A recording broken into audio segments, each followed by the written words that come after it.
समझ रहे आप?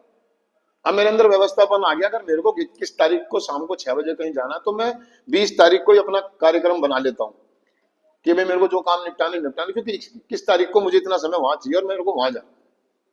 तो सबको जो जिनकी जो जरूरतें पूरी होती है मैं पहले ही कर देता हूँ। घर में किसी को देना है, सामान लाना है, कोई काम है, वो निपटा के अपना। लेकिन पास्ट में ऐसा नहीं था। जब मैं यूजिंग में था, खड़े पांव भागता था, हथेली में सरसों बोता था, फिर चीखता चिल्लाता था, मेरी कमीज का, मेरी पैंट का, मेरी शर्ट का, मेरी जुर्राब का, मेरी सॉक्स का है, तुम तो कोई रखते नहीं हो ख्याल, दिमाग खराब हो गया, अब मैं नहीं जा रहा। और वहां काम पे जाने की बजाय, उस प्रोग्राम में जाने की बजाय मैं ठेके पहुंचता था। तो ठेके पहुंच करके और अस्त व्यवस्था लेकर आता था। मतलब चीजें खराब तो होगी, और खराब करता हूं फिर आके उसको। तो ये कह रहा है कि व्यवस्थित तरीके से जीवन को जीना, सादगी तरीके से। हमारी जिम्मेदारियां बहुत है, परिवार की है, समाज की है, स्वयं की है, समूह की है। एक जिम्मेदारी है ना मेरे पास। मैं एक जगह एम्प्लॉय भी हूँ, घर में मैं बॉस हूँ।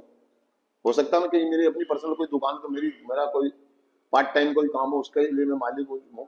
तो उसको व्यवस्थित करके चलना है ना। एक चीज के लिए मैं दूसरी चीजों को हानि नहीं पहुंचा सकता।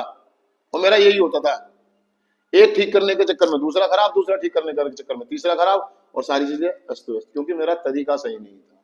व्यवस्थित तरीके से चीजों को नहीं कर पा रहा था, टाइम टेबल के हिसाब से, डिसिप्लिन के हिसाब से चीजों को।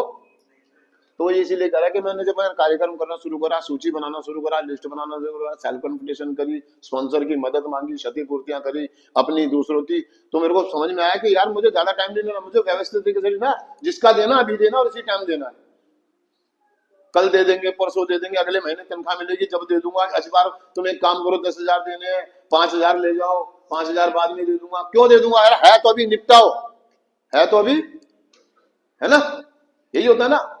हम कम खा लेंगे, लेकिन जिसका देना उसको पूरा करो, निपटाओ। तो चीजों को व्यवस्थित तरीके से जीने के लिए हमारे को कार्यक्रम की जरूरत है, और ये कार्यक्रम हमारे जीवन को व्यवस्थितपन तक ले जाता है, और हमारे अंदर ये चीज आ जाती है। हम ऑटोमेटिकली ना, हम करते चले जाते हैं, करते चले जाते हैं, करते चले जाते हैं। तो दोस्तों, मैं चिंतन पढ़ता हूं सिर्फ आज के दिन। मैं अपने जीवन को व्यवस्थित करूंगा। आज मैं अपने जिंदगी में आने वाली तमाम समस्याओं से अपनी खुद की भूमिका का विश्लेषण करूंगा। अगर क्षतिपूर्ति के लिए मैं दूसरों के प्रति उत्तरदायी हूं तो मैं उन्हें पूरा करूंगा। थैंक यू दोस्तों, शुक्रिया।